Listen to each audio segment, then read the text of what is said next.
आप सभी का बहुत बहुत स्वागत है आरबीएससी हिंदी ज्ञान की श्रृंखला में। कक्षा 10 के अंतर्गत हम वाच्य का अध्ययन कर रहे थे और इससे पूर्व हमने कर्तृवाच्य व कर्मवाच्य का अध्ययन कर लिया था। आज उसी भाग में आगे बढ़ते हुए हम भाववाच्य का अध्ययन करेंगे। आइए जानते हैं।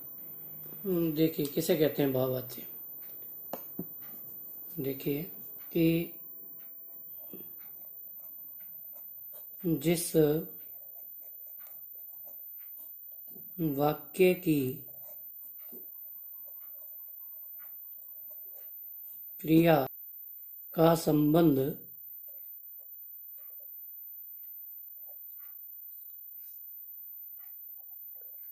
कर्ता व कर्म से ना होकर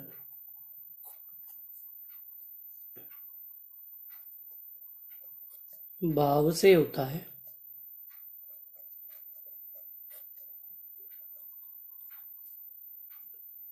उसे भाववाच्य कहते हैं।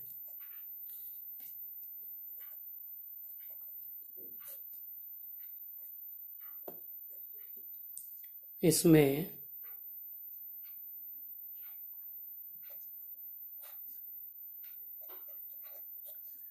भाव की प्रधानता होती है।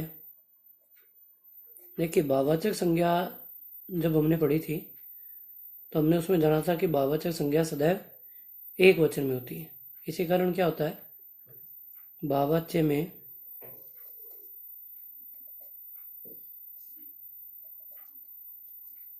क्रिया पुल्लिंग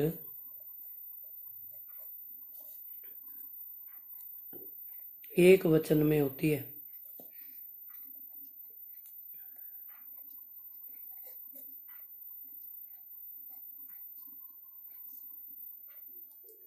क्रिया सदैव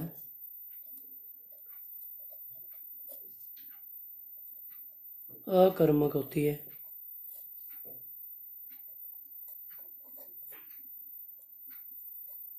देखिए उदाहरण देखते हैं इसके।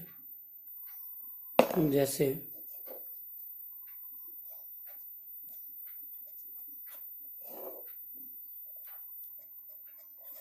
अमीना से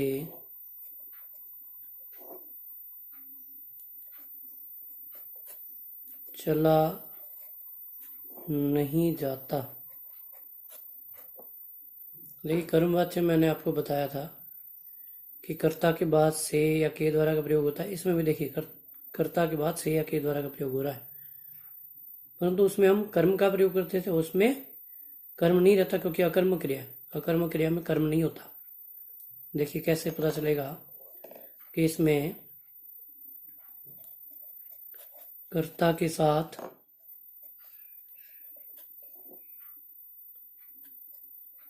से द्वारा या के द्वारा का प्रयोग होगा और कर्म नहीं आएगा तो क्या आएगी, क्रिया आएगी। और क्रिया कैसी होगी, पुल्लिंग एक वचन में। उसके साथ साथ जाना क्रिया होगी या जाना क्रिया का रूप होगा। देखिए अमीना से कर्ता से हो गया, उसके बाद क्रिया आ रही है चला नहीं जाता। जो क्रिया का रूप है ये क्या है, पुल्लिंग है, एक वचन में, इसलिए यहाँ पे क्या है, भाववाच्य है। एक अन्य उदाहरण देखते हैं।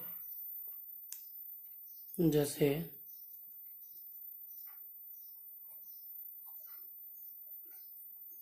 मुझसे अब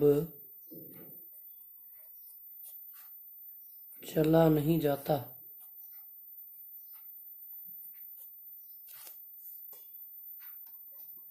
मुझसे अब चला नहीं जाता। ये भी आपका भाववाच्य है, क्योंकि चलना क्रिया जो है पुल्लिंग है, एक वचन है, से या के द्वारा के बाद क्रिया का रूप आ रहा है, इसलिए क्या हुआ यहाँ पे भाववाच्य आ गया। देखिए एक और महत्वपूर्ण बात कि जब किसी वाक्य में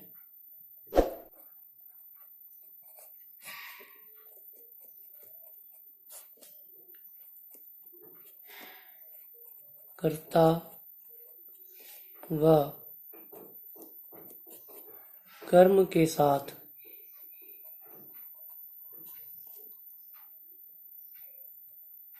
कारक चिन्ह का प्रयोग होता है,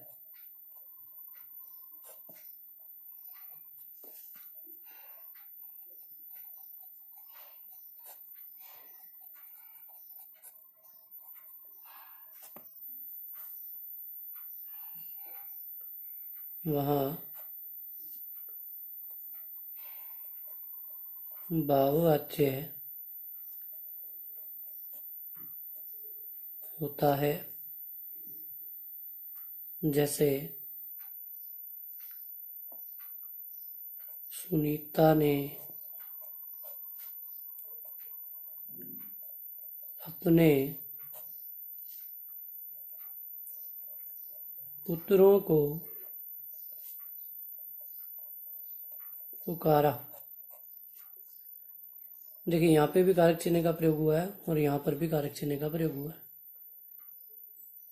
तो कर्ता व कर्म दोनों के साथ जब कारक चिन्ह का प्रयोग हो जाए तो वहां पर भी भाववाच्य होता है। इसके अलावा अनुमति या आदेश प्राप्त करने की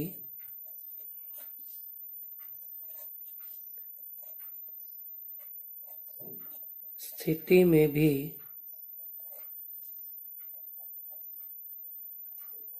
भाववाच्य होता है। जैसे अब यहाँ से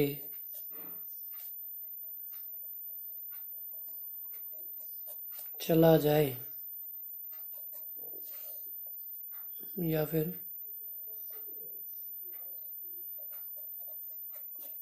यात्रा पर निकला जाए। अब देखिए कुछ उदाहरण देखते हैं, उदाहरणों के माध्यम से समझने का प्रयास करते हैं कर्तृवाच्य, कर्मवाच्य और भाववाच्य को।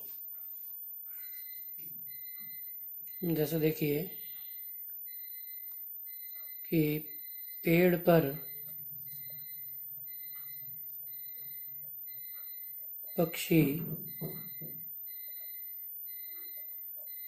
बैठा है। अब देखिए यहां पर दिया है पेड़ पर। अब पेड़ पर तो हो गया स्थान, और पक्षी बैठा है। देखिए कर्ता कौन है? पक्षी। पक्षी के बाद में किसी प्रकार के कारक चिन्ह का प्रयोग नहीं हुआ है, इसलिए यहां पर क्या है, जब कर्ता के बाद में कारक चिन्ह का प्रयोग नहीं होता तो वहां पर आपका कर्तृवाच्य होता है। इस कारण यहाँ पर क्या है, कर्तृवाच्य है। इसके साथ साथ ये देखिए कि ये अकर्मक क्रिया भी है।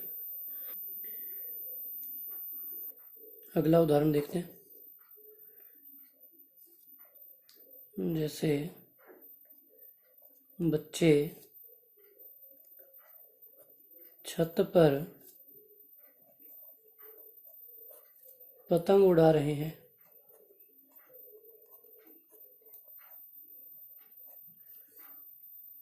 अब देखिए यहां पर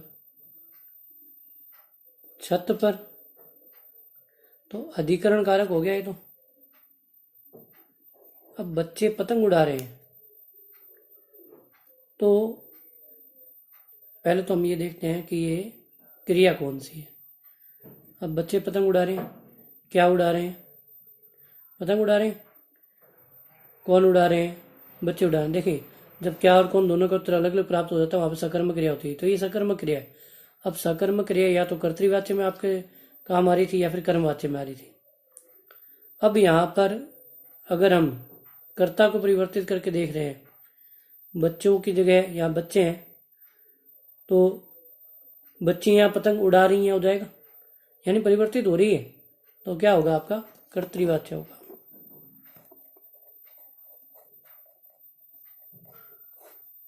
या मोहन पतंग उड़ा रहा है तो उसके अनुसार परिवर्तित हो रहा है। आगे देखते हैं।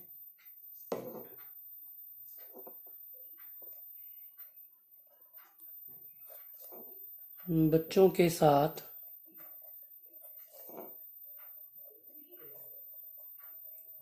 हामिद भी जा रहा था। अब देखें यहाँ पर के साथ आ रहा है, तो कौन सा कारक हुआ है आपका? देखिए ये तो हो गया आपका करण कारक। अब हामिद भी जा रहा था, ये तो करण कारक हो गया। बाद में वाक्य आपका रह गया कि हामिद भी जा रहा था। अब हामिद जा रहा था, अमीना जा रही थी, राकेश भी जा रहा था, रोहिणी भी जा रही थी। क्या हो रहा है? उसके अनुसार परिवर्तित हो रहा है। और साथ ही साथ कर्ता के बाद में किसी प्रकार के कारक चिन्ह का प्रयोग नहीं किया गया, इसलिए यहाँ पर क्या है? कर्तृवाच्य होगा। अन्य उदाहरण देखते हैं। देखिए जैसे गौरा की मृत्यु हो जाएगी। अब देखिए पहले तो ये देखिए कि क्रिया कौन सी है, अकर्मक है कि सकर्मक? क्या हो जाएगी? कौन हो जाएगी? मृत्यु। देखिए दोनों का उत्तर जब एक ही प्राप्त होता है तब आपकी अकर्मक क्रिया होती है, यानी ये अकर्मक क्रिया होगी। अब अकर्मक क्रिया आपकी या तो कर्तृवाच्य में हो रही है या भाववाच्य में आ रही है। देखिए कर्तृवाच्य में जो उत्तर प्राप्त होता है वो आपका कर्ता होता है। अब कर्ता के बाद में किसी प्रकार के कारक चिन्ह का प्रयोग नहीं है यहाँ पर, इसलिए यहाँ पर आपका कर्तृवाच्य होगा।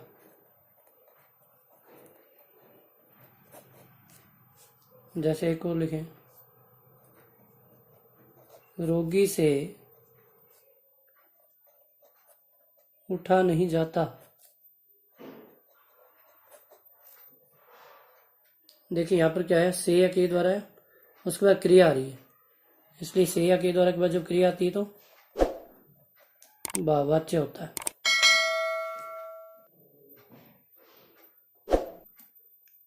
आशा करता हूँ आपको समझ में आया होगा। धन्यवाद।